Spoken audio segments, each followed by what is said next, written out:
recording. Oh, it's going to be recorded. That's good. I heard from the woman yesterday who did the book club. She said I did a very good job. She thanked me. I thanked her for what she did. She wanted to thank me. Oh, is that right? Yes. She's a European. Oh, yeah, that's good. The German, right? Yeah, the German. That's good.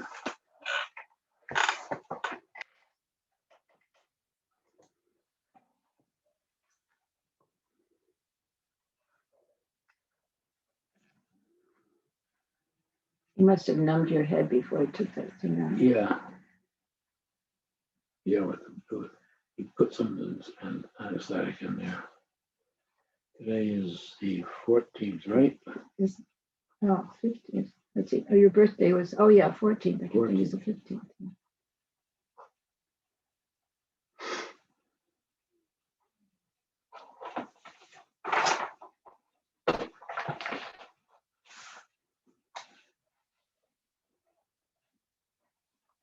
And she'll go through the PowerPoint, won't she? Yeah, that was good. She wants to share a screen with Suzanne. Well, she can do that. Yeah, with that one. And Kate probably knows how to do that. That doesn't take a rocket scientist to do that.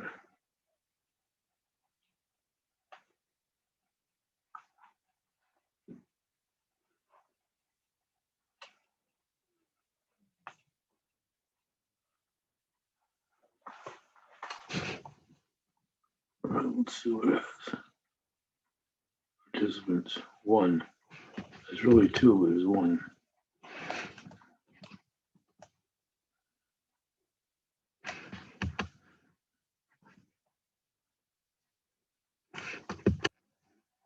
Okay, 6:17. Uh-oh. Well, I guess we can. You and I and Kate can talk. Mm-hmm.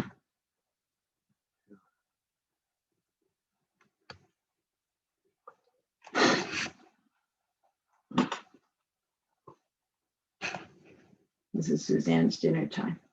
That's fine. She had her day off yesterday, so she should be relaxed.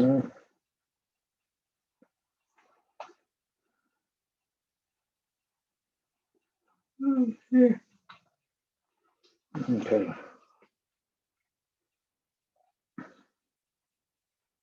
People attending. All right. You and I. Mm-hmm. That's right. Oh, yes. You're going to make a list. Oh, yes. That's good. Do you see you got the minutes from Bill McKenna from the last vestry? Very short.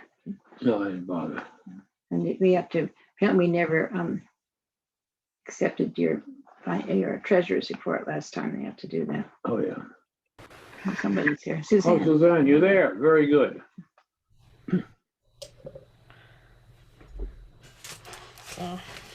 How many do we have so far? Do you know? Registered? When I looked yesterday, it was 14. I haven't had time to look today, but I will go see if I can see.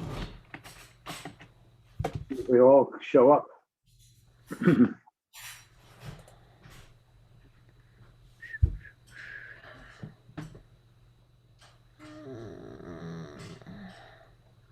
Where am I?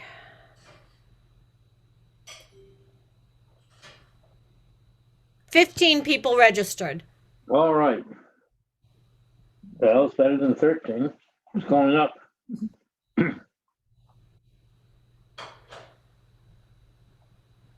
Okay. I am not one of them, by the way, because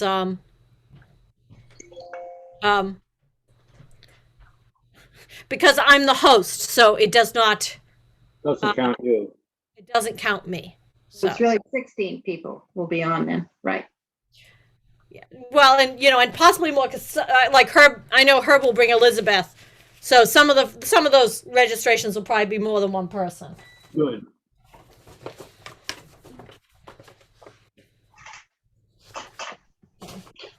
Here we go. Yeah. And I am actually, while we talk, I'm actually going to set up the link for Compline for this evening, because in between this meeting and Compline, I rather strongly want to eat some dinner. Oh, that right? Oh, geez. Well, I guess you should do that. Or you can eat at the same time as this. I try not to. Not when I'm on, because, munching away is distracting. Well, yes, so. I remember in the Navy, I was on the bridge once for 15 hours straight, I guess. And that was a little long. Yeah, did you eat? Yeah, the stewards brought the food up. Yeah. Well, I didn't manage to get lunch until 3 o'clock today, so it's not that big a deal. I went into Mass General to dermatology, and darn train doesn't work. I took the train from Air thinking it was going to take me to North Station. It took me one stop to Littleton, where we all had to switch to a bus to take us to Alewife, to switch to the crew to take it into Mass General. Spent the whole day for one appointment. She So- just got home a little while ago, left this morning. That's ridiculous. So next, when we have to go into Mass Ioneer for a checkup on Friday. We'll drive to Alewife this time. Yeah, definitely. How intense is parking there at this point? Probably not very intense. I don't know. I just took the bus in, the Yeah. shuttle bus, and left us off, and we went downstairs to the Red Line. But there was hardly any cars parked in the Air parking garage. Then I found out why. He doesn't go anywhere. Don't stop. Yeah. He got home thinking he was going to do work, to go into Boston North Station. It didn't quite work that way. So don't take the train in now. No. Yeah, definitely checking. I wonder, they must be working on the track. Oh, they were working on the tracks. I guess they are. Yeah, they definitely were, because I came past them and they were switching out some electrical boxes. Mhm. Yeah, they're doing something. Today's the 14th, right? Yep. Then if you tried to go through downtown Air, you couldn't get through that street today because I had to go to Groton. I had to go through Devon's because they're tearing up down the main The street in street. Air. Between 7 and 3, 7 in the morning, 3 in the afternoon. Yep, because that was one of the reasons why I didn't have time for lunch today. You know about going through Devon's? Well, you go north though, so anyway. If I had realized, I came back around and took the detour, but if I had realized, I would have had a little more time. Oh well. Maybe they'll all be better when they finish the work. Yeah, that's the intention. We can hope. Mm-hmm. We can hope. All right.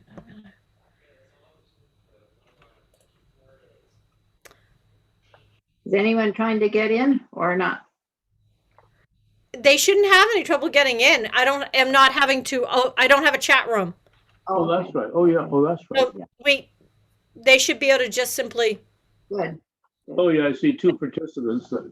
That's You- us. Yes, you and I. It's still only 6:24. So, Plenty of time. Plenty of time.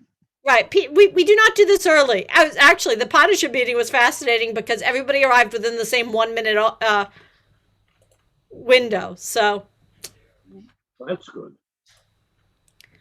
let me see.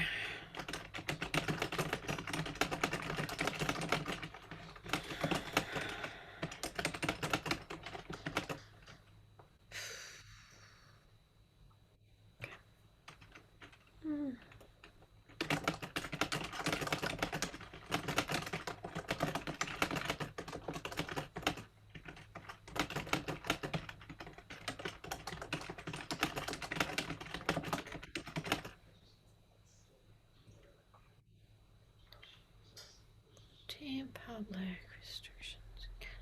Plenty Yeah. of both lights on. They are. Lights on. Both bulbs in that lamp. Oh, and that one. There's somebody. Ah, Oh, Yep. Herbie. very good. good. We weren't sure we'd really attend this because, this person presenting is not a very well-known commodity to us. so.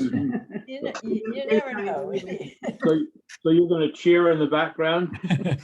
Well, we thought of trying to, stack get people to I come in. guess there's the person there. Hi, Woo! Kate. There she is. Person. I've been Well, in Zoom. on Zoom, yeah, virtually. Wow, what an impressive background you have there, Does it Kate. look like it's a real place? Oh, yeah, Yeah. good. Really It's does. actually our basement and we've just made it kind of look like a room, but Good. Where For is- Christmas, we had our family over, some of it in the basement. We celebrate in the garage. We had the garage doors open. I put a cloth over the tires that are there. Yeah, And we're all making do, right? Yep. Well, if Meredith comes, sometimes it'll be a tropical island with, that's right. Oh, You yes, know, he's good at that. I assume I know she's interested. I think she is. I think we're gonna have around 16, Kate. But Oh, perfect. That's great. we'll see. I don't know. There's, Here's Lynn. more. Good. here's our Hi. speaker, Lynn. It's Kate is on. Lynn's our senior warden at Trinity. Okay, nice to meet you. Nice to meet you. Where do you live? I'm in Arlington, Oh, okay. not too far away. No. You have a very nice mother. Oh, thank you. I chose her very carefully. She has a wonderful smile. Mhm. Well, speaking of family, where is your son during this presentation? He is at baseball. That will work. And his dad, They went together.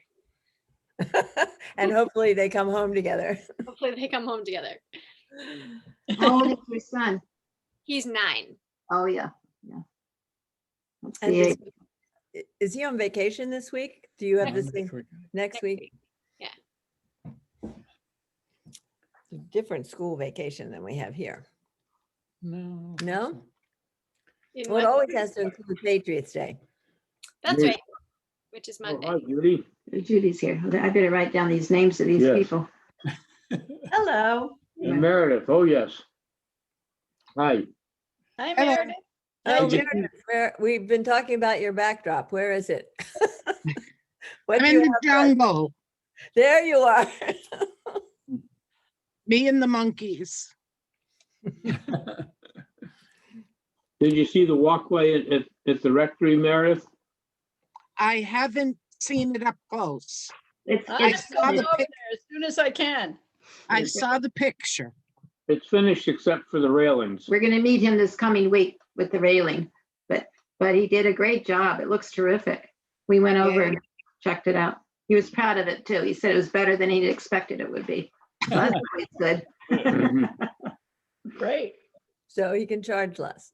Or Yeah, that's right. No, that's all. more, right? Oh, that's agreed. So Kate, Meredith is previous elementary school teacher, is that right, Meredith? And she said from your write-up, she was, could second what you were saying right on. She could spot those kids and the trouble early on. Oh, yeah. That's actually how I started out as a teacher, and I became a social worker because I was always most interested in the kids who were like angry and crying and just not doing well in the Oh. classroom, right? Bless you. Years ago, at one point, there was a state grant program. And we, for a while, maybe 2 years, we had a school home adjustment counselor. Mm. That was a wonderful position because she actually could go to the home and say, gee, the nurse found out your kid's needs his eyes checked, and we really think, he might end up needing glasses. Would you like me to help you make that appointment? And so on, and just taking them by the hand, the ones that couldn't get their act together and do those things. It was a wonderful grant program. I wish every school still had, sort of a social worker type person.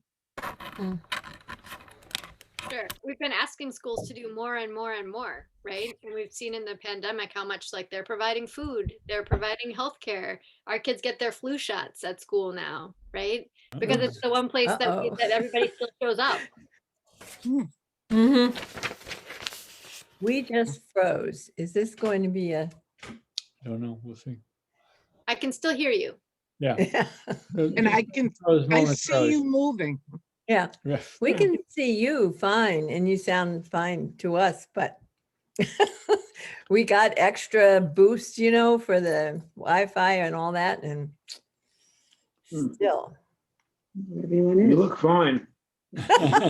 You're moving. You're not frozen or anything. Yeah, it was only momentarily. It was- Oh, But don't be surprised. My book group told me that before we got some of these adjustments, that I sounded garbled. And I said, oh, I thought that was you. Because I did. I thought they were the ones that sounded funny. So I will mention that if you find that it's stalling out a lot, try turning off your video, which is the little button down next to the mute button. It's got a little camera and it says stop video. Yep. Sometimes if the problem is that the data is just not going through fast enough, you can get much better. You'll get down speed video fine. The sound will work fine, but by not uploading your video, it'll actually improve your experience. And we can cope. We know how wonderful you all look. We'll just mentally picture the two of you smiling and laughing as we listen to your voices. You've seen us before. So has everyone else. Right.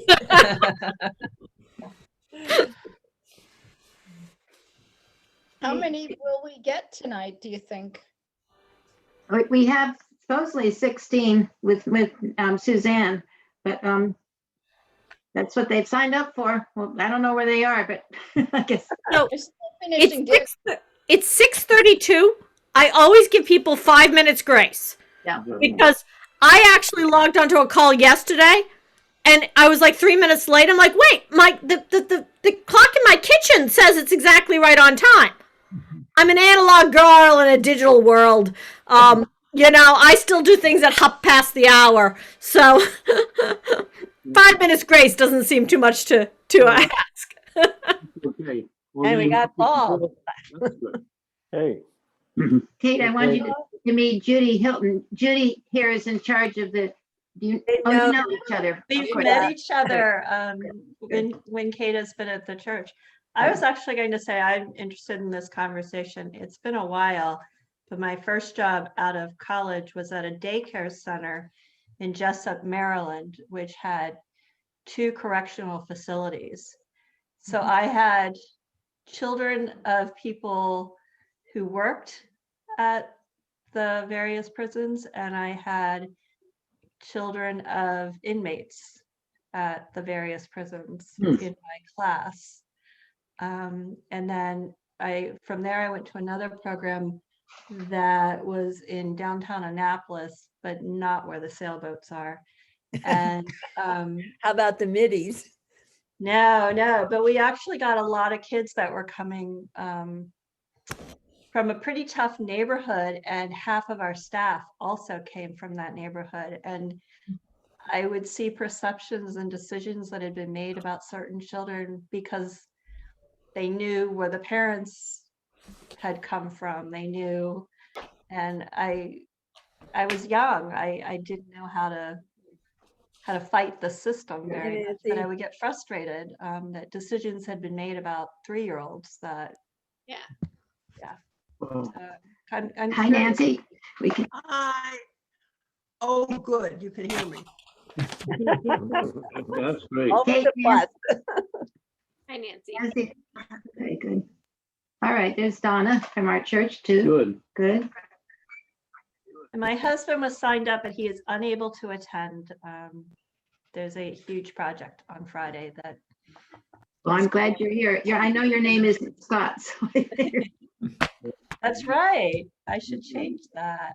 Because we know you know how to do this now. And actually, so Lynn, I'm going to go ahead and do that for you too, if you don't mind, so that to help our speaker tonight, so she'll have those. Oh, that's my name. Oh,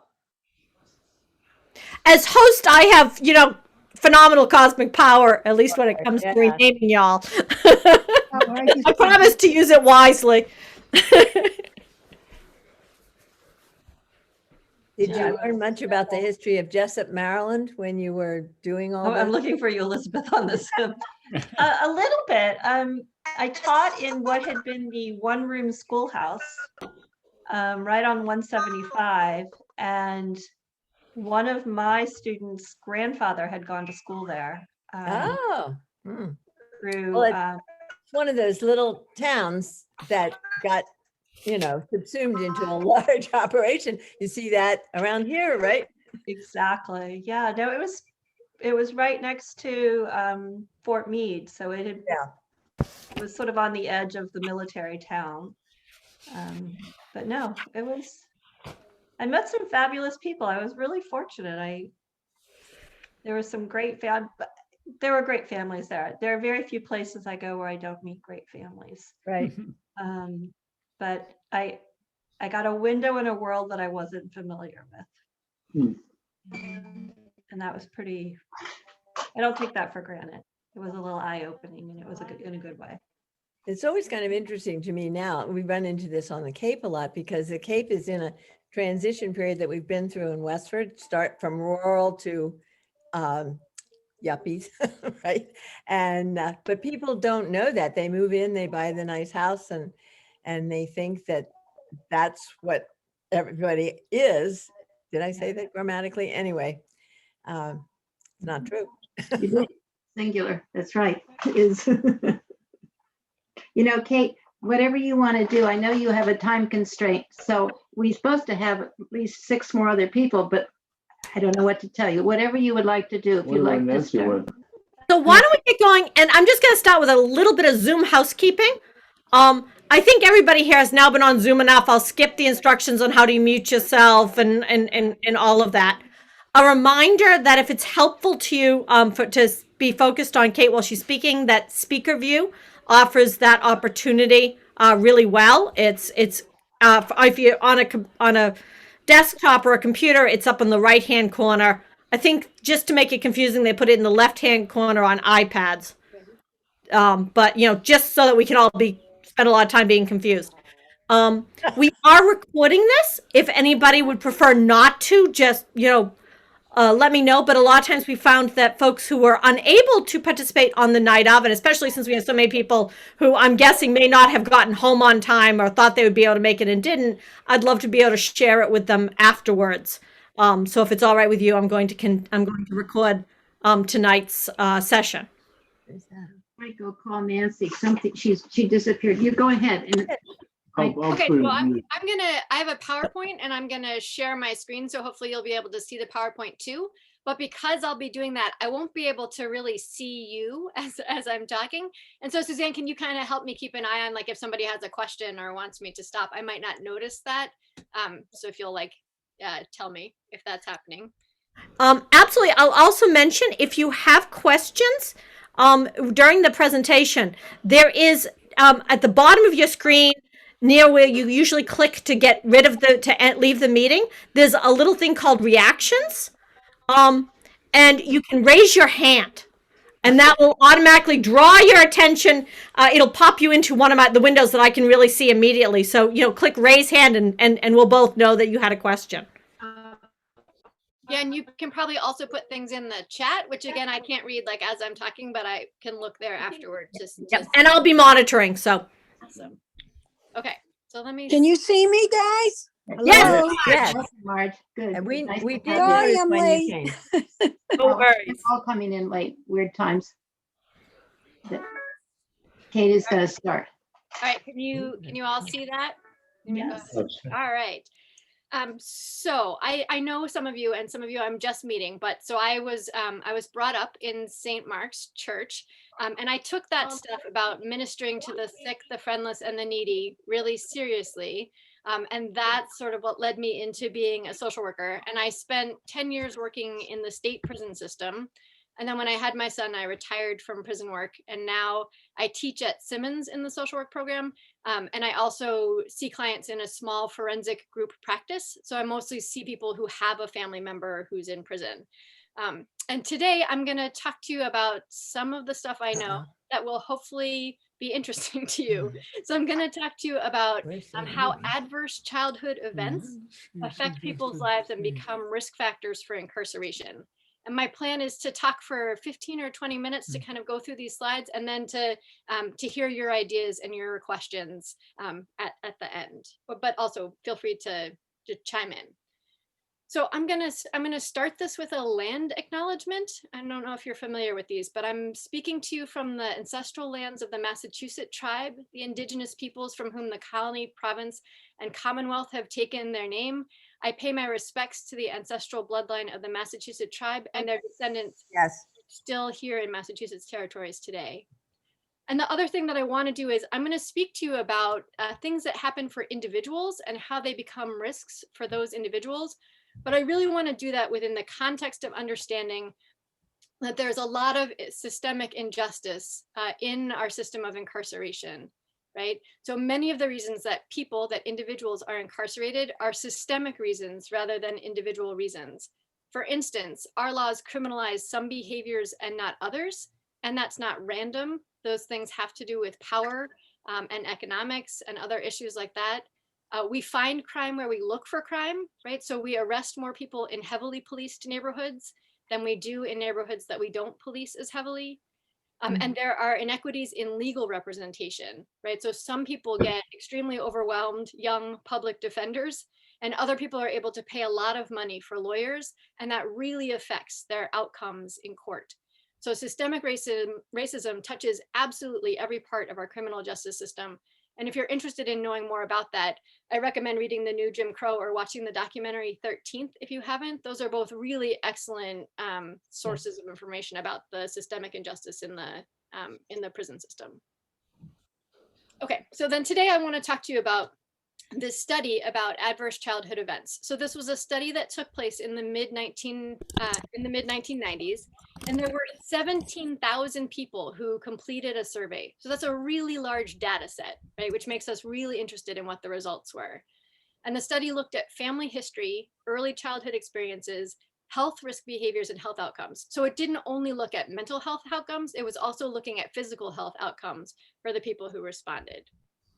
And I'm going to go through and tell you what some of the questions in the survey were so that you have a sense of what it was asking. So these are some of the questions. It said, did a parent or other adult in the household often or very often swear at you, insult you, or put you down? And then that often or very often language gets repeated each time, but I'm going to cut it out for you.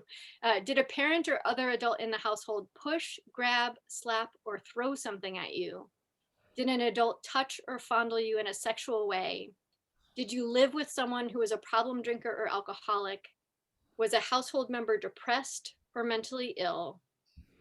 And then was your mother sometimes or often or very often pushed, grabbed, slapped, or had something thrown at her? Did a household member go to prison? Were your parents separated or divorced? So just sort of like thinking about that handful of questions, you can tell that the survey was asking, like, was there verbal or emotional abuse in your household? Was there physical or sexual abuse, right? It's also asking, were you a witness to violence? Did you see someone else in your household being raped? And then it's asking about parental absence or loss, right? There was also a question about did one of your parents die, right? Was someone missing because they went to prison or because there was a divorce, or were they not present because of mental illness or because of substance use? Those are the kinds of questions that the survey was asking. And if you think about your own childhood, or if you think about the childhoods of people that you know, probably at least one of these things happened in your childhood, right? Or happened in the childhood of someone you know. And so that was the finding of the study, that at least one adverse childhood event was reported by 64% of respondents, right? So almost everybody has at least one adverse childhood event. But then from there, the results got really interesting. It turned out that the number of adverse childhood events correlated to a number of mental health risks and physical health risks. And it correlated in such a way that the more adverse childhood events someone reported, the greater was their risk for negative outcomes. So they found, I'm gonna have to move. I've got some pictures that are over my text. I'm just gonna put you over here. They found out that people who reported 4 or more, so 4 turned out to be this tipping point. People who reported 4 or more adverse childhood events, their risk for panic attack, depression, anxiety, and hallucinations were all more than doubled, right? They had risk of sleep disturbance and obesity that both increased. And we see those things as very basic indicators of health, right? Your ability to regulate your sleep and to regulate your appetite and your and your weight. Those are things that are like just fundamental to your biological being, right? They found that the risk for smoking, alcoholism, illicit drug use, and injected drug use were all elevated. So injected drug use, that's mostly heroin use, right? So that's your opiate addiction. For injected drug use, the risk was 11.1 times higher for people with 4 or more adverse childhood events when compared to people who had none, right? So that's a really big difference. Ooh, hang on, and now I'm, okay. They also found that there were risks in perceived stress, difficulty controlling anger, and the risk for perpetrating intimate partner violence. That's what we call domestic violence now. We call it intimate partner violence. And then there was also this increased lifetime risk for medical conditions like hypertension and diabetes. And those are 2 conditions that we know are tied to chronic stress. Mm. So if we sort of ask ourselves then, how would adverse childhood events become risks for incarceration? And there's lots of ways to answer that, but I'm just sort of going to give you a couple of examples. So one is the risk for substance use disorders, right? When I started working at Framingham, which is the women's prison, I asked like, oh, how many of the women here are here connected to a substance use disorder? And the answer that I got was 102%. Right? Not a mathematically correct answer, but it gives you the idea, right? That many people are incarcerated because of their substance use. That could be because of possession, right? Because it's illegal to have the substance, or distribution because they were selling the substance. But it's also connected to things like theft, right? And burglary. People steal things when they're trying to afford their addiction. And also things like prostitution are very closely tied to substance use. Right, so having a substance use disorder puts you at risk for ending up incarcerated. And then another area that gets people in trouble is aggression, right? That difficulty controlling anger, the perpetration of intimate partner violence, right? Those also become risks for like assault charges, right? Those kinds of things. And so I thought it might be interesting to look a little bit more closely at that. So what is the mechanism, right? How is it that the adverse childhood event turns into the thing that is the risk?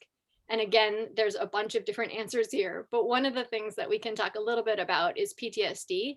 And my sense, Stephanie helped me out with this a little bit. My sense is that you've heard about PTSD, but maybe you don't sort of like have a ton of information about it or know the nitty gritty.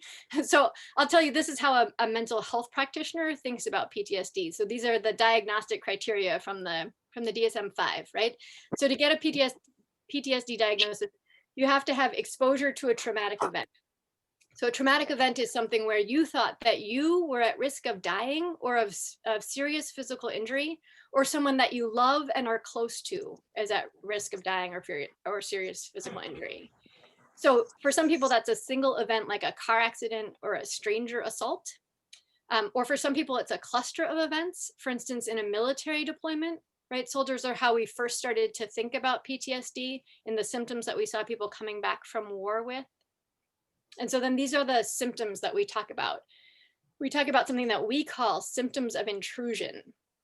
And these are memories, dreams, flashbacks, and being reactive to cues. So memories means like, I'm walking down the street or I'm at the grocery store and all of a sudden I get a memory of my trauma, right? I haven't asked for it. It's come unbidden. It just pops into my head, right? I don't want it there, but it just shows up. That's an intrusive memory.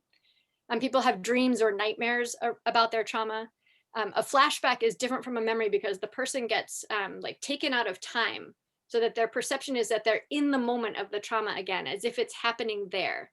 So those are the stories that you hear of like a soldier is in a grocery store and a can drops and it makes a sound like a gunshot and he thinks that he's back on a battlefield. He's like hunkered down somewhere. That's a flashback, right? And then being reactive to cues is like, say that my abuser was a cigarette smoker and I'm out walking around and I pass somebody who's smoking and I smell the cigarette smoke and suddenly I get memories of my trauma or memories of things that my abuser said. So that's like a cluster of symptoms that we talk about. We also talk about symptoms of avoidance, right? It makes sense if you're having memories and dreams that are uncomfortable or thoughts or feelings that are uncomfortable that you would do things to avoid those things, right? You try to keep them from happening. So you might avoid places that were memories for you. You might stay away from people who had been who had been involved, right? Who caused memories for you. Then alterations in thoughts and moods. So the alteration in thoughts is that people have thoughts like, it was my fault, right? No, I'm worthless. Nobody will care for me. I'm broken. Those kinds of thoughts. Other people don't like me. People are mean. They'll be mean to me. The world is not a safe place. Those kinds of thoughts. And then for the moods, that's feeling angry, feeling sad, feeling anxious, those kinds of things. And then this last set of symptoms is, we call it alterations in arousal and reactivity. So I think that you've probably heard people talking about the fight, flight, or sometimes now we say fight, flight, or freeze response, right? The idea that in a dangerous situation, your adrenaline comes forward, your body gets ready to respond. There's a bunch of stuff that goes on sort of like in your brain and chemically to get you ready to respond.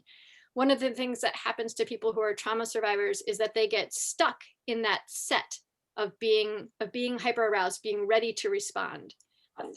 And because of that, we see them engaging in more physical aggression. They're at risk for more physical aggression, right? So someone might tap them on the shoulder and they might turn around and punch that person because they were already like ready to fight, right? And so they misrespond to a cue. We see reckless and self-destructive behavior. We see this hypervigilance. That means like scanning the environment. They're always scanning the environment for threat. And because of that, they misperceive threat. They'll sometimes see threat where there isn't actually threat, right? The startle response, again, is like you might have a friend where if you walk into a room, they jump, right? They startle. And people with this like hyper arousal are prone to startle. And then also part of this cluster is problems with concentration and with sleep, right? Again, so their body's on this high alert and they're not able to sort of get down into a resting position. And in mental health, we talk about this kind of PTSD, and we also talk about something else that we call complex PTSD. Not in the DSM yet, but it should be, maybe in the next version. And this is more about people who have had exposure to a series of traumatic events in childhood. And in particular, it describes people who have been abused by a caregiver. So you can think about how that's problematic, right? The caregiver is the person I'm supposed to be able to go to for comfort and for soothing. And how confusing it is if the person that's supposed to comfort or soothe me is hurting me, right? What do I do with that? And what do I understand about relationships? Like if I've got those two things together, what sense do I make of that? And so we see a lot of effects on interpersonal relationships. And some of that is around trusting. Like, do I believe that other people are trustworthy? Do I think that people are going to hurt me? Or do I believe that someone might be kind to me? There's also this important thing that you can all do, I think, which is that you can tell the thoughts or feelings of someone else, right? Like your partner has a look on their face and you're able to say like, oh, that person's feeling sad today, right? Or I can tell he's grouchy, right? And we have guesses about the thoughts that are going on in other people's heads, right? But kids that grow up in environments like this have trouble predicting or understanding the thoughts or feelings of other people. And that then causes them trouble in relationships later on in how they interact with people. And so again, we see the effects on cognition. So the same things as with PTSD around negative thoughts about beliefs about myself, about others, about the world, but also things like being able to plan, being able to read a map, being able to locate myself in time, to show up somewhere on time, right? So some very basic kind of organizational things that the brain needs to be doing in those early years can get disrupted by this kind of early trauma. And then again, the affect regulation, right? We learn to soothe ourselves in the presence of a soothing other, right? All that rocking and shushing stuff that we do with babies, right? That's all super important. And if we miss out on that, then later on we have trouble with affect regulation. I like to tell, just, I don't know, if you think about a toddler in your life, I used to drive by this bus stop every morning and I would see this 3-year-old who was waiting for a bus and the bus would show up and he would like jump up and down. He was like so excited that the bus was there, right? His like body would get taken over by excitement.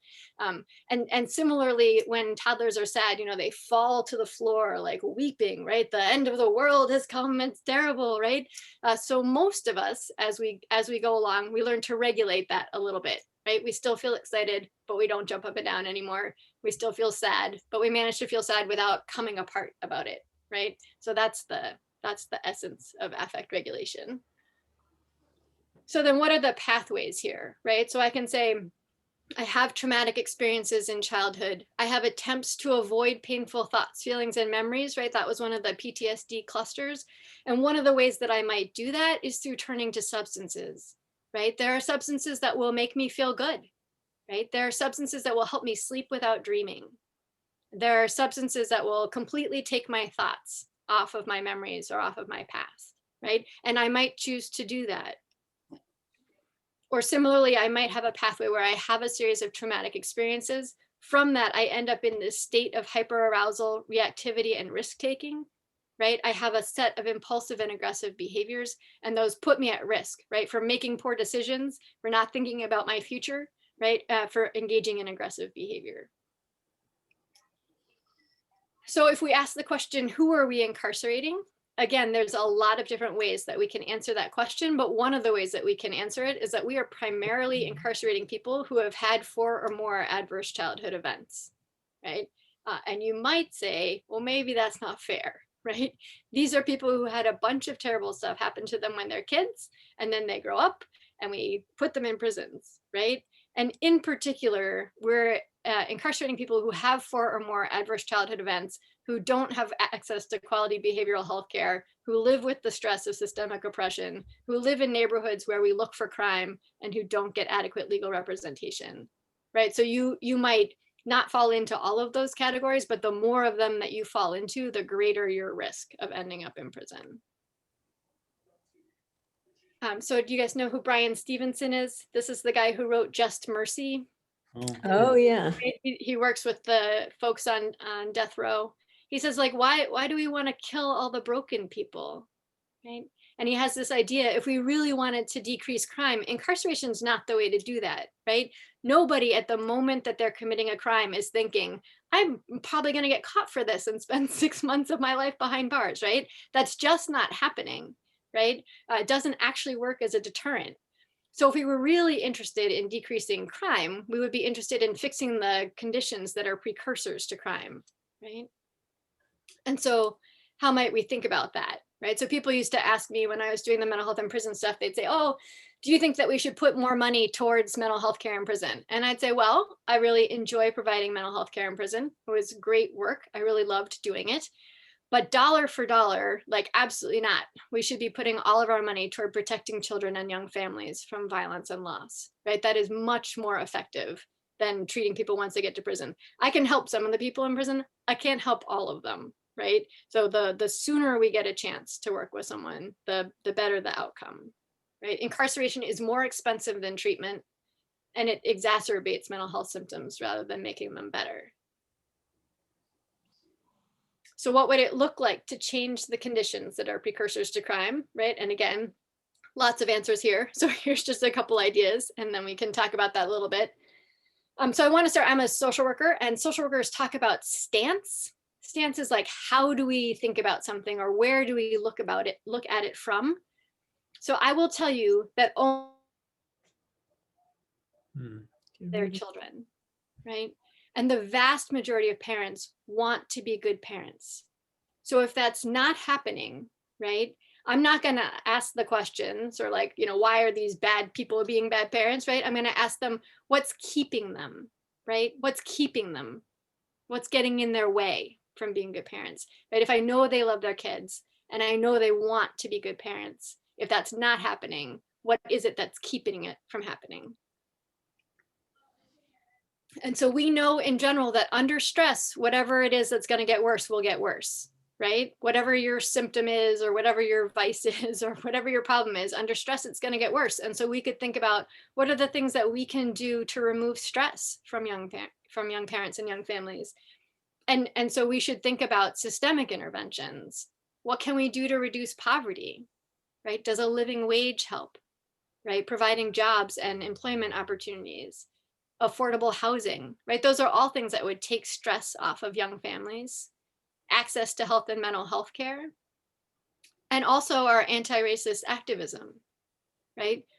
We know that people are wounded by systemic oppression, right? What can we do to be working on that?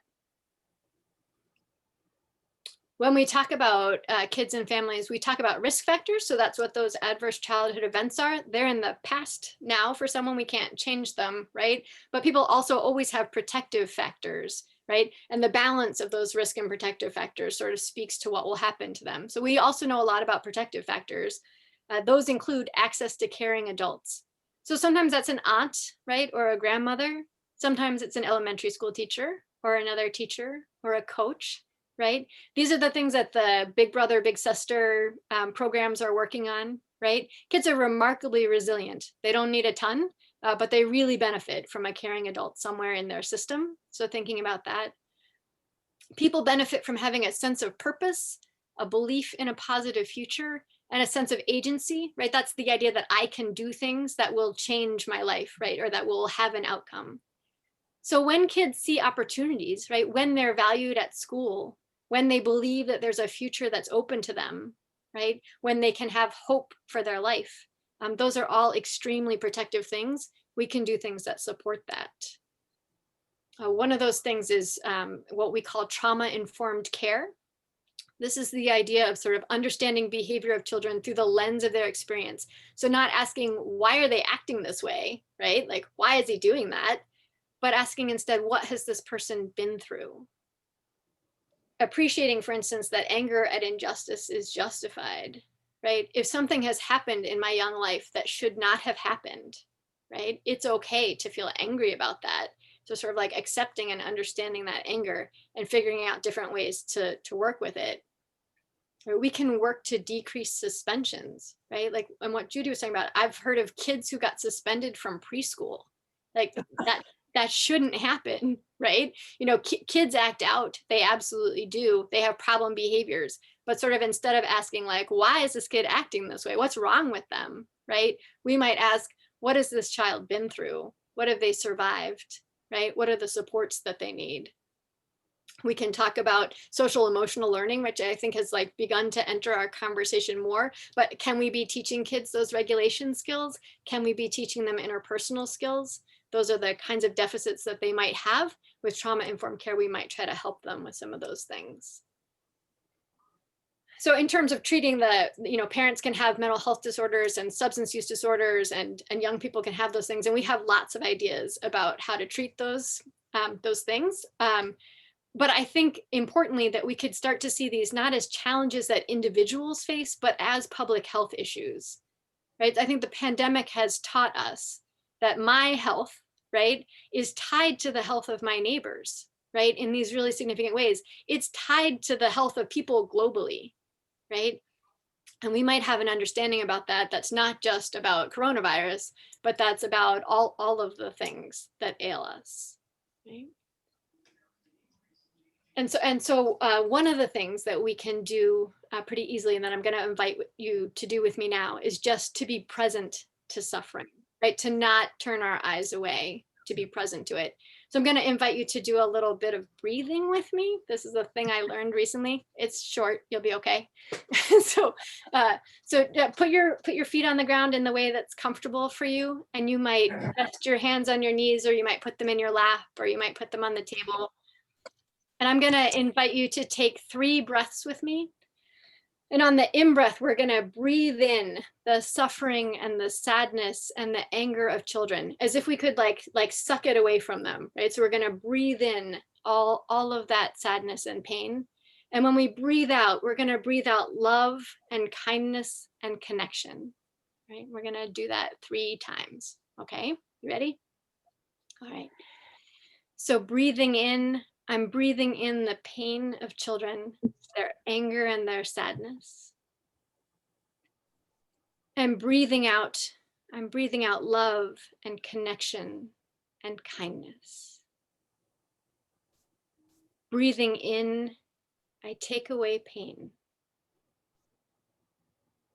And breathing out, I breathe out love and kindness. Breathing in. And breathing out. And I wanted to leave you. So we're all about mindfulness these days. Everybody's doing like the mindfulness thing and the breathing thing. But I want to leave you with the idea that for me, that meditation is really connected to what I remember from the prayers of the people, right? For the poor and the persecuted, the sick and all who suffer, for refugees, prisoners, and all who are in danger, that they may be relieved and protected. We pray to you, O Lord. Amen. Amen. All right. I'm happy to hear your questions and your thoughts. And It's a lot to take in. a lot to take in. And I need to figure out how I can stop sharing my screen, but I can't see that part of my. I'll stop it for you, Kate. No worries. Okay, I got you back, so we're Hey, good. look at all those people. Hi, Kate, this is Meredith here in front of the jungle. A couple of times you use the letters DSM. Uh-huh. Would you just, and I know what they are, but there might be a lot of other people here who don't know how important it is to have a label and be able to use it. So that's the diagnostic and statistical manual for mental health stuff. It's the book that says, like, to get this diagnosis, you need to meet all these criteria. And I would say that it's kind of useful. It helps us communicate with each other. If I say to another mental health practitioner, this person has bipolar disorder, that means something to them, right? It's like a shorthand. But I also want to tell you that people with complex trauma don't fit neatly into our diagnostic categories. They don't tell us like what medication is going to help somebody, and they don't actually necessarily tell us how to treat someone or help them. So it's useful to a certain extent, and then only that useful. But if you're going to get your insurance to pay for you to get help, you've got to have one of those words. That's absolutely right. Right. And sometimes it makes you eligible for services that you're not eligible unless you have one of those sets of letters. Yeah. So should you put it back on? Or don't you think so? Try it anyway. Anyone else have like a question or a thought, or maybe you know things I don't know, something to share? So I'm going to note to everybody, most of you are muted. So when you have a question, just be aware that you'll probably need to unmute yourself, because I was trying to minimize accidental interruptions. Okay, I have a question that I think you probably answered very early on. Where did the respondents to that initial survey come from? Like, what was the population that was surveyed? That's a great question. I think they were mostly in California, and I think that they were connected to a healthcare system. Those are the answers that I have.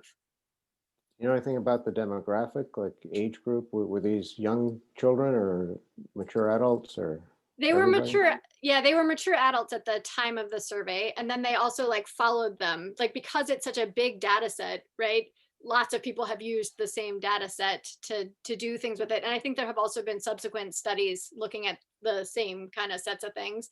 So I know about sort of the original study, and I don't know everything that there is to know about it. But because it was such a large sample, it's been really useful for people to look at. So were these people who had come into care for some reason or had been imprisoned? No, it wasn't a prison population. It was a prison seeking care through a healthcare system, the way you might go to Leahy for your healthcare. Okay, thank you. Kate, I know a couple of people got in late and may not have seen the early posting of that. In one sentence is the main idea. People who have gone through childhood difficulties are going to have trouble as adults. I mean, but you had the statistics and the numbers for it. Is that about it? Yeah, one of my friends makes fun of the research that we do, because we're constantly doing research to prove stuff we know already, right? So in this case, it turns out like the more hard things happen to you as a kid, the more you're at risk for things happening to you as a grown-up. That's it in a nutshell. And for those who are joining us late, we have been recording this session, so we'll make that available to you after today, so you can have a chance to catch up and hear the full presentation. See that Lynn has her hand up. Hi, just a minute. So You had one slide of a group of prisoners in a room, and they were learning things on, there was the whiteboard and everything. So what can the prison psychological system, or can they really do a lot of good for these people, the prisoners? Can they come out, better than they were, or is that just a hope?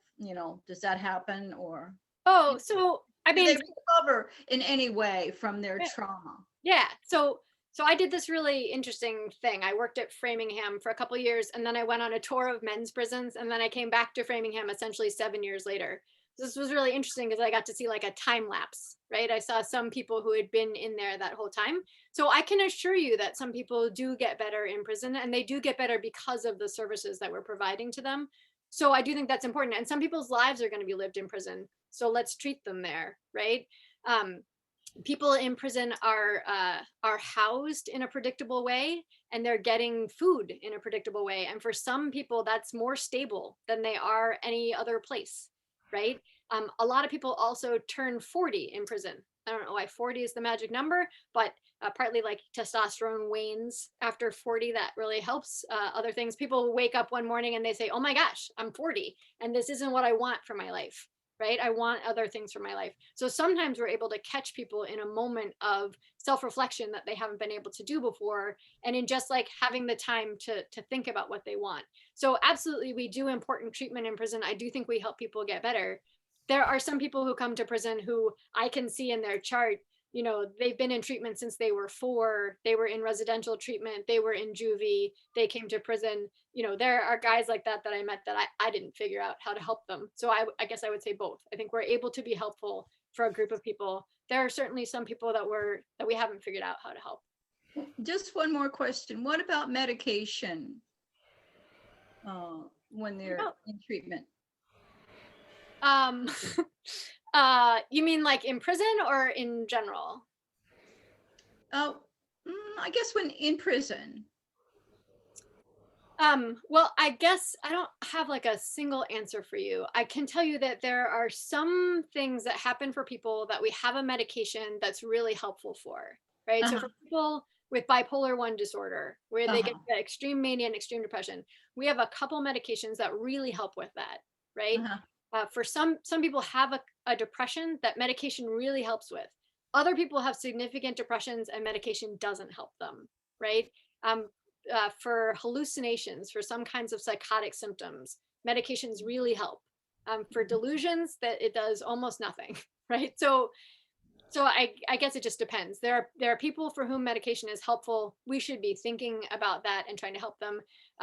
We don't have a medication that treats trauma. It's not like, oh, you have a trauma background, we'll give you this pill and it'll make it better. As a Western society, we would like to think that there was some pill like that, but there's not.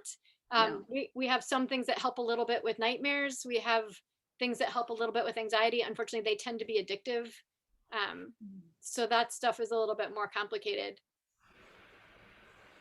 So, Kate, you mentioned work with kids, giving them support early on. Are there programs that have been developed recently that really work well in that area? Are we doing, as a country, are we doing more in that area? Yeah, I mean, like Head Start has had some good effects and it's been around for a while, right? And certainly like small programs in lots of places are doing things that seem helpful. We don't tend to fund them super well. Like we would much rather put money like after a problem than before a problem. A friend of mine from school works in DC, and her job in the government is to look at programs that serve young children and determine which ones are effective and which ones aren't. So we have lots of mechanisms looking at the effectiveness of things. We're probably spending like more money looking at the effectiveness of things than we're spending on the programs themselves, right? So I think we have good ideas and we have some programs out there that are helpful, and we just need to be able to do more of that. Even if you think about DCF, about Child Protective Services, their caseloads are like crazy big, right? Just crazy big. They should not be having to try to keep track of that many families. we could do something that made more sense there. Kate, along those lines, may I ask you, one of the things that, as you were going through those protective factors that struck me, is how many of those protective factors I found from my family in church. Is there a way as a church community we can be more aware of children who might be at risk and be that kind of community, the caring adults that connect and offer some of those resources? That's a great question. I guess a thing that I'm thinking is that so, sometimes, and this is true of social workers too, right, who are predominantly young white women, right? We sort of like get sent in, or we think we should go in and provide a solution, right? And I think that that may not be the right approach, right? I think going and listening for what might be helpful, right? If we're not in our own community, going to a community and listening for what might be helpful, I think is probably a better approach, right? Um, and I know that you have done some stuff around partnering with other churches, right? Or partnering, right? And I think that that's good work. I would be interested in seeing, school systems partner, right? Let's see, like Lexington partner with Dorchester and equal out some of the school funding, right? I think those are interesting ideas. The prison systems have really wonderful chaplains, right? Really wonderful people going in, right? And some communities, even where there is a lot of poverty, for instance, also do have strong church connections, right? So, yeah. So, and certainly, we have places within our own communities where we know that families are struggling, and wanting to be a place where they find welcome versus feeling judged is something I think that's important to us. For sure. Shirley, did you have your hand up? And then Paul does. Paul Yeah. has his hand. All this. Shirley, why don't you So- go ahead, and I've got Paul too. It's nice to meet you. I am wondering what you may have said something about this already, and I apologize for being late. I was wondering if you could speak about the particular trauma of when a child's parent is incarcerated and what kinds of dilemmas, especially going into the adolescent years, they might be. What kinds of dilemmas do they face? Because as a high school teacher, I've run into this a couple times, and I'm not sure how best to be. I feel like I want to be a resource to connect them with other families that are dealing with something like that in a healthy way. So what do you recommend in that situation? I mean, so I think in your position, just sort of like being present and signaling presence, like, is helpful, right? I can't tell you how many guys I spoke to in prison who said like, oh, I had this elementary school teacher, or I had this high school teacher. I think that person probably doesn't know that they made an impact in that person's life, right? But they're still reporting to me 10 or 20 years later that that person cared about them and saw them as a person. So I wouldn't underestimate sort of how powerful that is, just that presence. There are like, for a little while, there was the Girl Scouts were trying to help girls who needed to come visit their moms in prison do that. So there are some organizations out there that are helping kids be able to visit. So, sometimes people are incarcerated close to their family, and sometimes it's actually like pretty far away and not that easy to get to. It's also like, it's physically hard to go see someone in prison. In general, we came to think that kids benefited from seeing their parent at least sometimes, because they worry about them otherwise, right? Right. Yeah, and I wonder how much of that they internalize, and it becomes like a self-fulfilling prophecy for them as well. Like the shame of knowing that your parent did something wrong. Does that make you as a youngster feel like you have to go out and do something wrong too? Or is there something, what else would you, it's not that simple, obviously, but I just was curious, having had some questions come into my mind about how to help there. Yeah, so I guess the thing I would say is like, kids get mad, right, when their parents have failed them. Like when they figure out in general that their parents are human, that's tough. Right? And then if their parents have messed up, which like many of us have, right, kids feel mad and sad about that. Mhm. So I would say like making some space for that. Oh yeah. And then I would say that even though it's hard in my practice as a therapist, I have found that when people can understand a little bit like what was going on for their parent, that also then helps them. Mhm. It's a hard ask, right? And not always like an easy step to take, but it's almost always helpful if they can understand, oh, my mom's mom died when she was 9, right? Or oh, my dad was struggling with these things in his neighborhood, or whatever, addiction showed up and was harmful. So getting to have some conversations like that with someone can also help. Thanks. You're welcome, Paul. Yeah, I think a lot of your discussion maybe has addressed this broadly, Kate, but when you talked about better informed care in terms of, instead of asking the question, why is he acting like this? Ask what he's been through. How does that inform the care plan, and maybe examples or a more general Well, approach? there are privacy issues. There's a lot of things that, We're frozen again. oh, I can hear you though, so I'll speak to that also. So you're right, there could be privacy concerns around the thing that actually happened to the person, but it's a change in position, right? So if I'm positioning myself like sort of in opposition to a person and being like, why are you acting like that? Like, why are you like that? You're disrupting my classroom. Like, why are you doing those things? That's a sort of like oppositional position. If I'm asking instead, like I wonder what's making it so that you see the world that way, right? I wonder what it is that you've been through. Like as a therapist, I have found that like almost always, like if I feel like I don't understand a person, I don't understand what they're doing, when I learn a little bit more, right, then I'm like, oh, of course the person is acting this way, right? Like if I had to survive that, I might be acting this way too.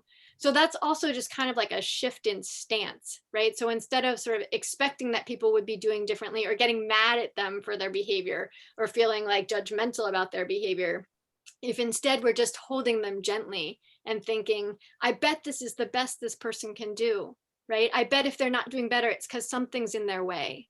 I wonder if I can figure out what's in their way, right?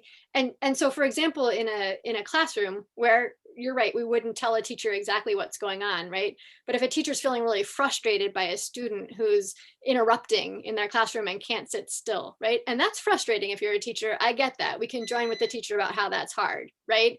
But if we can shift the teacher's perception a little bit to be like, hey, I bet this kid is really struggling, right? So that she sees him as a person, right, with struggles instead of like a student who's being oppositional or whatever, right? That shift changes how we interact with the person and it changes what we offer them. So some of it's just a stance. You could say like, a thing about men's prison, right, is that we take all these hyper aroused guys, right, who are extremely hyper vigilant to threat, right, all that stuff about respect, right, you disrespected me, I'm going to fight you about it. We take them and then we like put them all together, right, in this place that doesn't feel safe for them, and then they fight, right, and then we punish them for fighting, right? So that's not trauma informed. That doesn't make any sense, right? From a trauma informed perspective, I'd say like, hey, I'm taking all these like hyper aroused people and I'm like sticking them in a fishbowl together. What would I expect would happen? Oh, I'd expect that they'd be fighting each other, right? Can I change something about the environment so that people feel safe, right? Can I not punish them, but instead focus on like giving them skills to manage their arousal, right? Can I think about it in that way? So it's mostly just like a shift in approach. Thanks.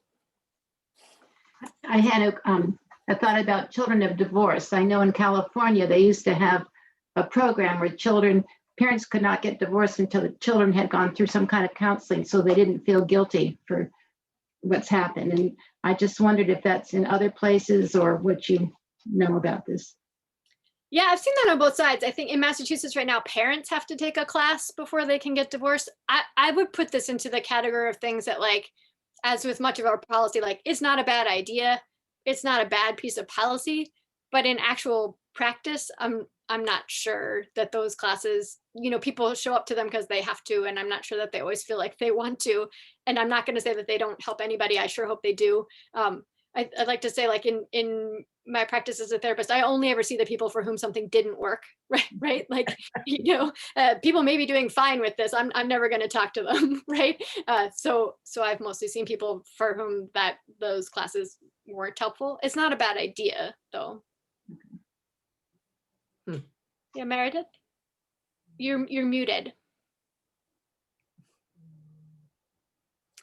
Okay, so often our state senator, Jamie Eldridge, takes part in these things. And if he were here, I'd ask him, but whether or not if there's any pending legislation, effort, work to get more help for the youngest, say 3 and 4 years.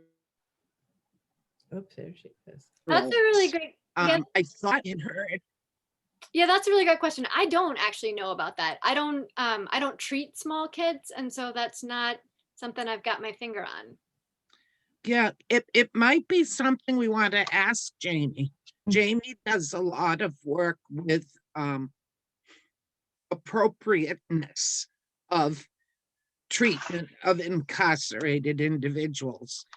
But your slide about, darn it, it's much cheaper if you help them when they're young and wait till they're old and pay for their room and board.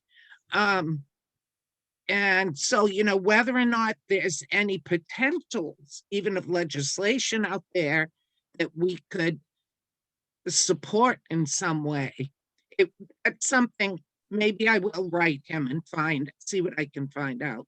Yeah, there have been a couple of groups working on trying to prove that it's cost effective to do prevention instead, right? Because we've been in this like decades long, like tough on crime, we're going to lock people up, like sort of cycle, right? And that politically, you can't say like, I'm going to open up the doors and let everybody go free. Like people don't vote for that, right? They vote for, I'm going to keep you safe. There's going to be law and order, right? Those kinds of things. So there have been people working. Usually when you walk away, it comes back. There have been people working on like, but if how you to get help set up there, right? By getting some of that data. And it'd be interesting to see, right, the Biden sort of like giving people a child stipend, right, in the coronavirus relief package. Maybe we'll get some interesting data out of that. Like that would be fabulous to see. Like, does that have effects? That should help some of these families. That's an interesting thing to think about, right? What is a Ego family had a question. stipend? Yeah.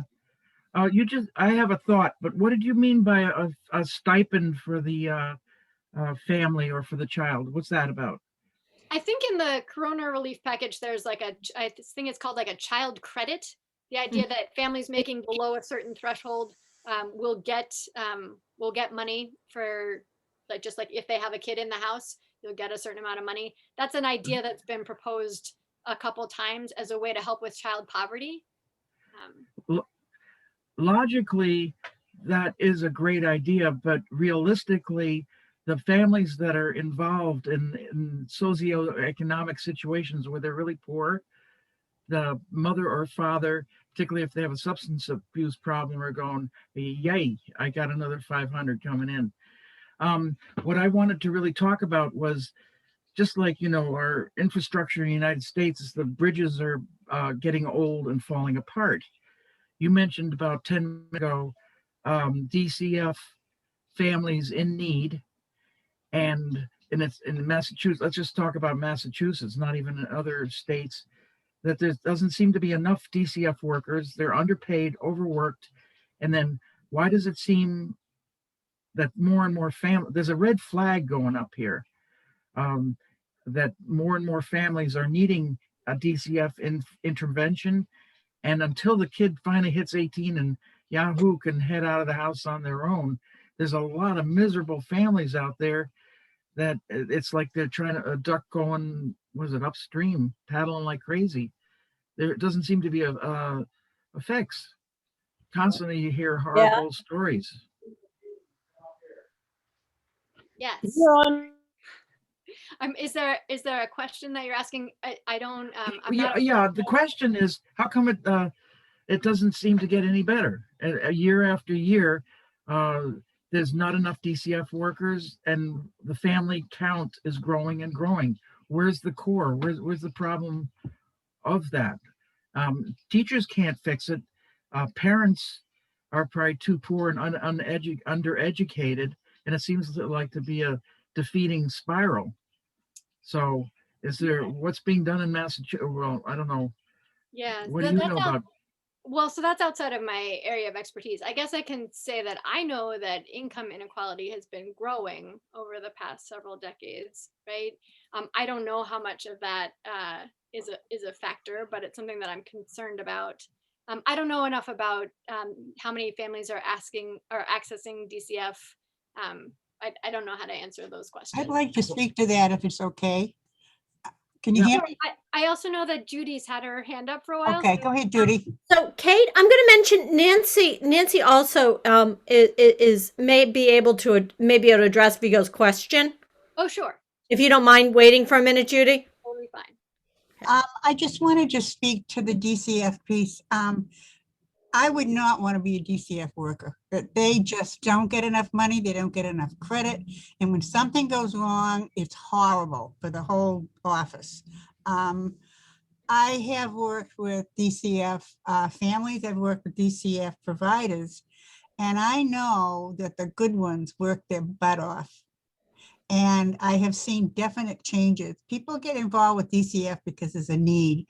Somebody got hurt, or somebody has been neglected to a point where their medical needs aren't being met. And when DCF goes in, they start providing services for these families. And I've seen progress, probably not enough for any of us. You know, we'd like it all to be good. It can't all be good. But I have seen progress, and I think that's helpful. I think we need to know that. Judy? Okay. I actually have a couple of points. One, it's been a long time since I've worked in daycare, but that would be where my focus was, young children. I would sometimes get frustrated because I see such an importance of other adults in a child's life. I saw so many parents who wanted to be good parents, who were trying, who were overwhelmed. They needed the emotional support as well. So I feel as though early childhood really is about the family.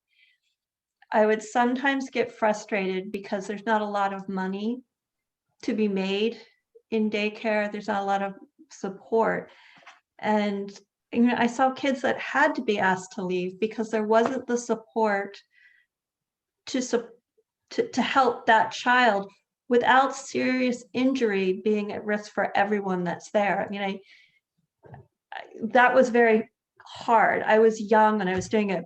The other thing I just wanted to say to you, Kate, is the meditation that you did this evening, I found very helpful because, when I explained some of the places that I had worked that gave me a lot of insight, I was 21 to 23 and working with families that really needed a lot of support, and I didn't feel like I had it. And in doing that breathing exercise, it truly gave me faces. And I can remember the weight of kids leaning up against me, a particular child. And I just appreciated that time because I don't think I've ever had that moment where I could feel a little bit of peace that I did the best that I could, because I often look back at knowing how much I couldn't do. So anyway, I just wanted to thank you for that moment because that was really important. So. And I really want to honor what you're saying there also, right? Like, you can't have a kid hitting the other kids in the classroom. That's not fair for them either, right? Like, it is really complicated. I'm always telling students and people I supervise, like, to think in as complicated a way as possible, right? I love the complication. And this is a great example, right? I don't think in easy answers. It is complicated, but we also need to be doing the best we can, right? And it's often not going to be good enough, right? But just to be in it, to be trying, right?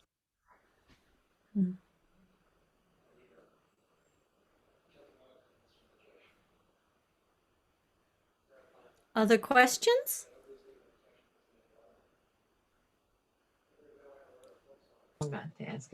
Well, maybe, is there anything other than DCF that can intervene and help someone, a child who has had problems growing up, to prevent that child from being incarcerate. I'm thinking when I was in the Navy, I was on a tanker, which we didn't really need to have the smartest characters in the world. And we got a lot of people who had a choice of reform school or the Navy. And we straightened out a lot of them. One of them was beating up some other people in Iraq, and we sent him to the Marine brig for 6 months, and he came back the most polite person you ever want to meet. but I don't know. That was a little drastic. But what can we do before we have to incarcerate? Oh yeah, there's lots of people out there doing great work, right? There are lots of people working in early intervention. They're working with kids that are showing up on the autism spectrum, but they're also working with kids that are having language delays, like all those kinds of things going into people's houses. There are some really great mental health agencies around Boston who are doing wraparound services and in-home therapy for families. There's lots of stuff that works. It's just about sort of like getting it to more folks. In general, the programs about sending kids off into the wilderness like don't end up with good statistical reviews, but it works for some people. And I would say like we should always be trying all the things, right? For some kid, it's going to be a sport that they play and the people that they meet on their team and getting to be part of it. For some kid, it's going to be art or it's going to be music, right? For some kid, maybe it's going to be a church community, right? For some kid, maybe it's going to be their therapist. I don't have any judgments about what somebody finds that helps them, right? And we should always be trying all the things. Do you know how many prison systems use physical labor anymore? I obviously don't mean slave labor, but it used to be that prisoners were out in the fields doing this and that, and Picking up trash on the highway. well, I don't know about picking up trash on the highway, but it kept them from fighting with each other. And I just wondered whether it's been ruled ineffective or. You still see in Massachusetts people picking up trash beside the highway, so we're still doing that. The prison system in Massachusetts had a bunch of industries. For instance, ironically, the women at Framingham make most of the flags that are flown at state buildings, right? And so that's historical. That's been going way back. Yeah, they're still doing that. The men's institutions had some industry. Unfortunately, some of the guys used the tools to make weapons, and so then a response to that was to sort of take most of those things out. Our prisoners do train puppies, right? The NEEDS program is still in the prison. That's a really wonderful program. Yeah. I'm often prescribing puppies for my clients too. Like there's really nothing like a puppy. Go volunteer in an animal shelter. You come back feeling, loved and slobbered on, and that's all good. I don't know about, I don't know whether we currently have programs that are teaching a trade, but I mostly worked at maximum security. So it's possible that in the minimums they have stuff. Meredith, do you know of something? Yeah, well, we happen to have a facility right here in Shirley. We have a medium and minimum and maximum. And they are given the invitation to work, to whether it's learning a trade or working in the cafeteria or whatever. But I know even the minimum security guys who some years would work. There was a huge garden in Shirley, and they would grow pumpkins, among other things, and flowers and vegetables and so on. And or just caring for the grounds at the prison. But one of the problems is for every so many guys, you need a correctional officer. Right. And they can take care of them better when they're locked up behind the walls. If they don't have enough guys, enough corrections officers to take them outside of the walls and do outside work. Right. So they'd like to, but they don't have as many people. I think that every little bit that we learn about this, at least this has been true for me. Years ago, the League of Women Voters did a study, to see whether they were going to support this or that legislation about prisoners or prisons. And what I learned was how expensive, it's like the most expensive way that you could put somebody up, where each one has his own toilet and his own room. And, if there were ways somehow that we could use that money in a more, well, I guess it's pretty productive to have your own toilet, but I don't know. I was just appalled at how much the taxpayers are paying for this, and it's so ineffective in many cases. So Susan Baranowski, right, which is a new state of the art institution, right, where I worked for a period of time. It's very expensive. It's cheaper to send people to college than to Oh yeah. them. And yet there are the private institutions, excuse me, that really do not provide much of anything. I think that's in the lower 48, the lower states. I'm not sure it's we enlightened Northerners that have that type of incarceration. Well, so I think that our entire system isn't privatized, but our mental health and medical services are now, well, I know this is still true about mental health. Medical might have gone back. Like for a while, UMass was providing the mental health and medical services. So you at least had a public provider, right? But then those went to private contractors. And that's a problem, right? You shouldn't be doing for-profit mental health, right? Oh, I totally agree with that. Yeah. Because I worked for UMass Medical. You did. Nice. Yeah. Yeah. So I know exactly what you're saying. Yeah. That's right. And when UMass had the contract, the inmates were the client, right? That was who you were serving. Right. And then once the private contractors had it, now the prison system is the client. That's right. Right. And Big that's difference. Yeah.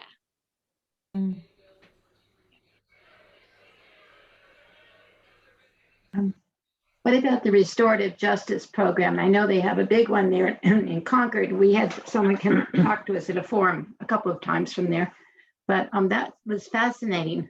Just the recidivist, yeah. What would you say? I think it's a great set of ideas, right?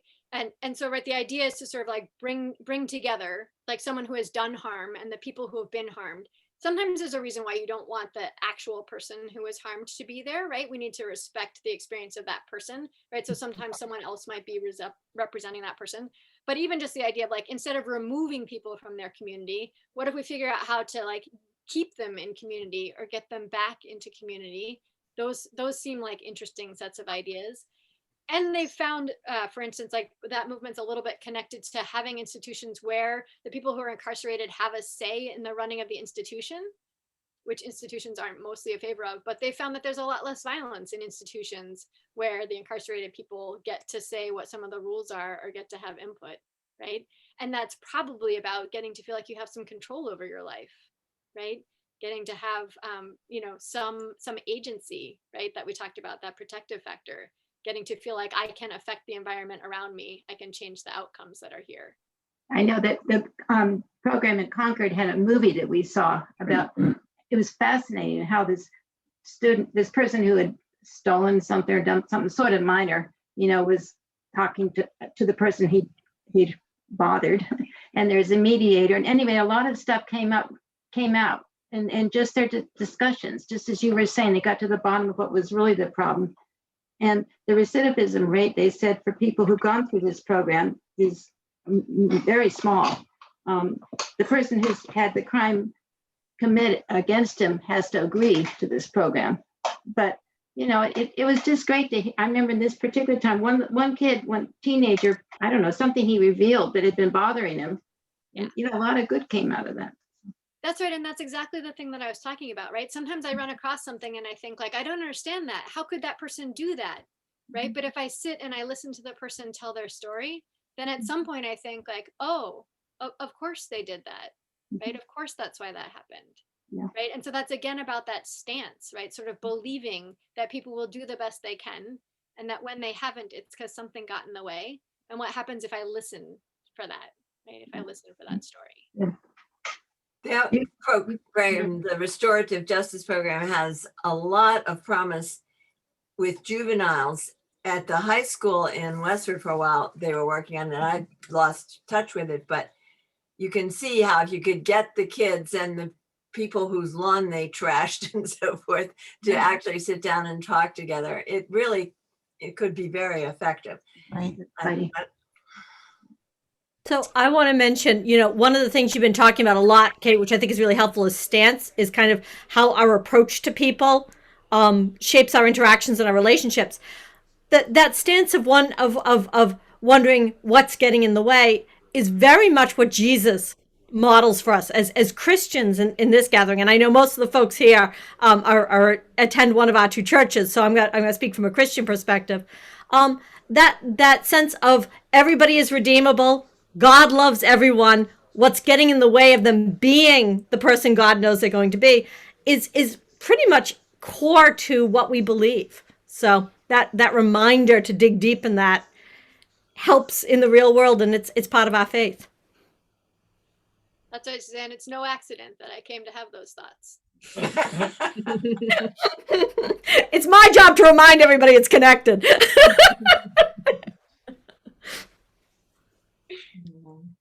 We say, I think my father might have been a minister in another life, right? and I He wanted to be one at a certain time. Not too late.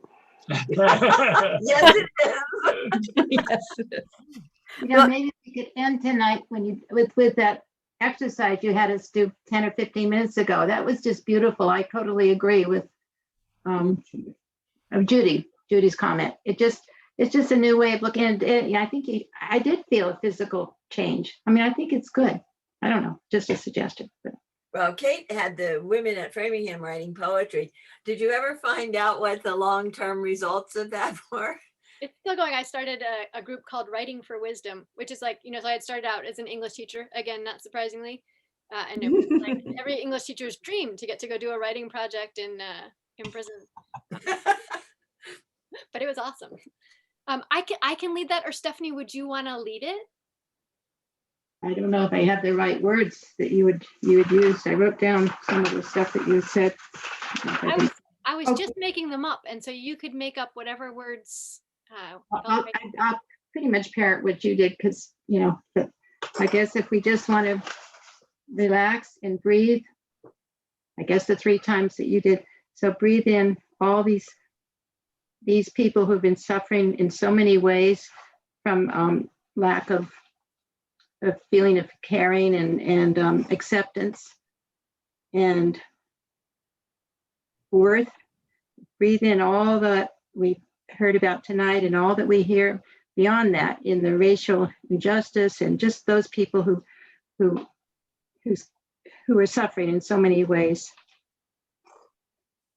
And let's breathe that in, and then let's breathe out love, connectedness, understanding, patience, and kindness. So one more time, breathe in all those who are suffering in so many ways, people we can't even understand, people whose problems we can't even completely understand. Let's breathe that all in, and then ask that we can breathe out love, kindness, acceptance, support, understanding, and tolerance. Amen. Amen. And Okay. Thank you. thank you. Thank you. It was nice to see you Hey, all. it was just wonderful. You really opened up so many avenues for so many of us. You've put a lot of effort into this and thought, and it showed tonight. We're very lucky to have you in our midst, and I thank you very, very much. Thank you. It was my pleasure. Thank you. Bravo. Thanks, Kate. Thank you. Great to see you, Kate. I love you. Love you too. Thank you. Uh,